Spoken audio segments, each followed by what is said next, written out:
Welcome to the Deep Dive. Today, we're going to be exploring the Ankara Declaration, this freshly inked agreement between Ethiopia and Somalia that's shaking things up in the Horn of Africa. We've got some fascinating sources on this, so get ready for a thought-provoking journey. What's particularly intriguing is how this agreement has triggered both cautious optimism and some pretty deep skepticism. The Horn of Africa, as you know, has a complex history, so understanding the context is key. Right, context is everything. So for those listening, the Ankara Declaration signed just days ago on December 11th, 2024, has two main points. First, it reaffirms Somalia's sovereignty, unity, and territorial integrity. This isn't just diplomatic jargon, is it? It's foundational, especially for Somalia, which has faced and continues to face challenges to its stability. This declaration sends a clear signal Somalia is in charge of its own destiny. And the second part is about Ethiopia gaining access to Somali ports. Now, Ethiopia being landlocked, this access is crucial for the economic growth. I'm curious, how big of a deal is this really? We've heard promises of economic booms before. You raise an important point. It's not just about access. It's about the efficiency and reliability of that access.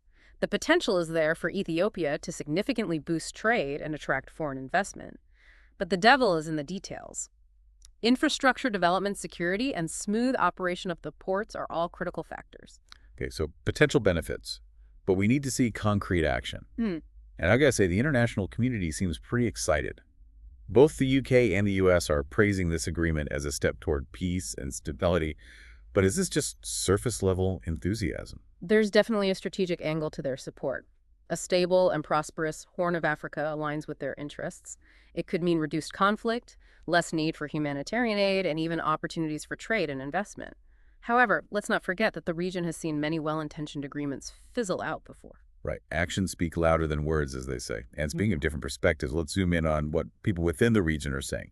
We have some insights from Jawar Mohammed, a prominent Ethiopian politician, and his take is well skeptical, to say the least. His skepticism is rooted in some recent events that have frankly raised eyebrows. Just before the Ankara Declaration, Ethiopia was on the verge of recognizing Somaliland's independence, a breakaway state within Somalia that's been seeking recognition for decades in exchange for port access. But they suddenly pivoted to this new agreement. And Somaliland isn't exactly recognized by the international community, is it? Exactly. That's why this potential recognition from Ethiopia was such a big deal. It could have been a game changer for Somaliland.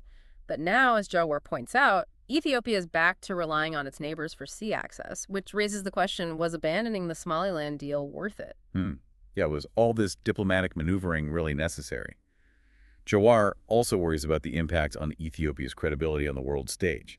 Flipping from one agreement to another so quickly can make a country seem unpredictable, even unreliable, right? It definitely raises questions about consistency in foreign policy, and it feeds into a sense of uncertainty that already exists in the region.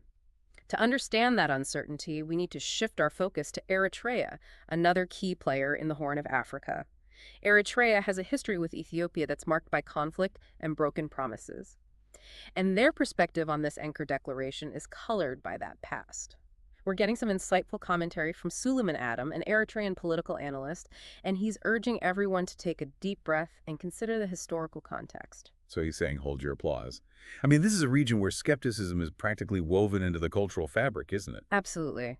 And Suleiman is highlighting that skepticism by pointing to three specific agreements from the past: the Federation Agreement of 1952, the Algiers Agreement from 2000, and even the more recent Asmara Declaration of 2018. And what's the common thread with these agreements? From what I understand, they all involved Ethiopia and didn't exactly end well. That's putting it mildly.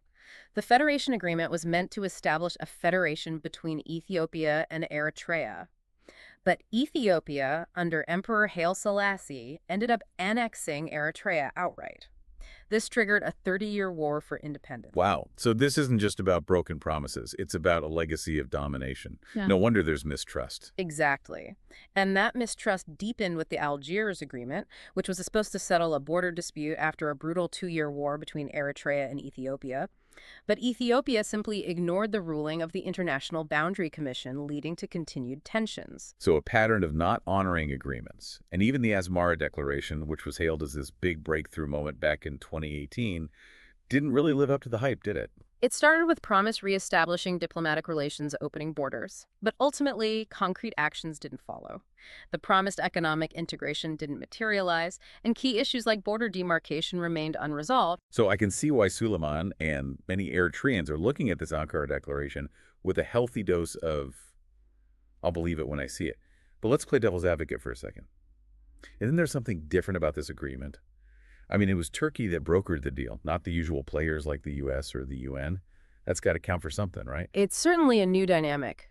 Turkey has been steadily increasing its influence in the Horn of Africa, engaging in economic partnerships, development projects, and now high-level diplomacy. Some see this as a positive development, a fresh approach to regional challenges. Others worry about neocolonialism, about a new power coming in with its own agenda. So even the involvement of Turkey adds another layer of complexity to this whole situation. But from what our sources say, Somalia seems genuinely ready to partner with Ethiopia. This doesn't seem like a reluctant agreement, does it? That's an important observation. Somalia's current leadership has expressed a willingness to move beyond past grievances and focus on shared economic benefits. And that's a crucial ingredient for any agreement to succeed, the genuine desire for cooperation. Okay, so we've got this mix of hope and skepticism, historical baggage, and the emergence of new power dynamics. It's a lot to unpack, but it boils down to one question. What needs to happen for the Ankara Declaration to actually work to be more than just a piece of paper? That's the million-dollar question, isn't it? We can point to three key elements that will determine the success or failure of this agreement. All right, let's dive into those. What's the first one? Accountability. That's the first key element, right? You got it. Accountability. Both Ethiopia and Somalia need to be held accountable for their commitments under the agreement, and that accountability can't just come from the international community, it needs to come from within. So you're talking about internal pressure, citizen engagement, a demand for transparency from their own people. Exactly. Independent monitoring of the agreement, open access to information about its implementation, public forums for discussion and debate, these are all essential for ensuring that the Ankara Declaration doesn't just gather dust on a shelf. That makes sense. If the people are invested in the process, if they're holding their leaders accountable, there's more pressure to actually deliver on those promises. What's the second element? Respect for sovereignty. This is particularly crucial for Ethiopia. Their actions in the past, particularly towards Eritrea, have created a legacy of mistrust.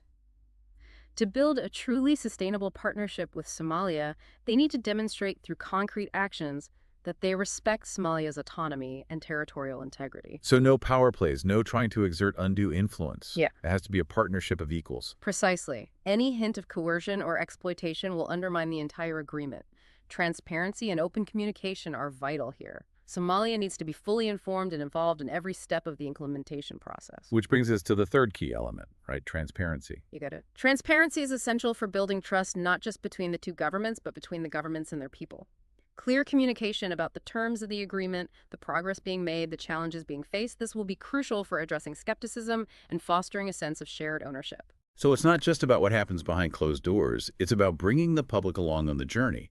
But even with all the right ingredients in place, the Ankara Declaration is entering a region with a long history of conflict, a region where skepticism is deeply ingrained. What gives you hope that this time might be different? The desire for a better future. Despite the challenges, there's a palpable yearning for peace, stability, and economic opportunity in the Horn of Africa. The Ankara Declaration has sparked a glimmer of hope, a sense that maybe, just maybe, this time things can be different. And that hope, that shared desire for a more prosperous future, is a powerful force for change.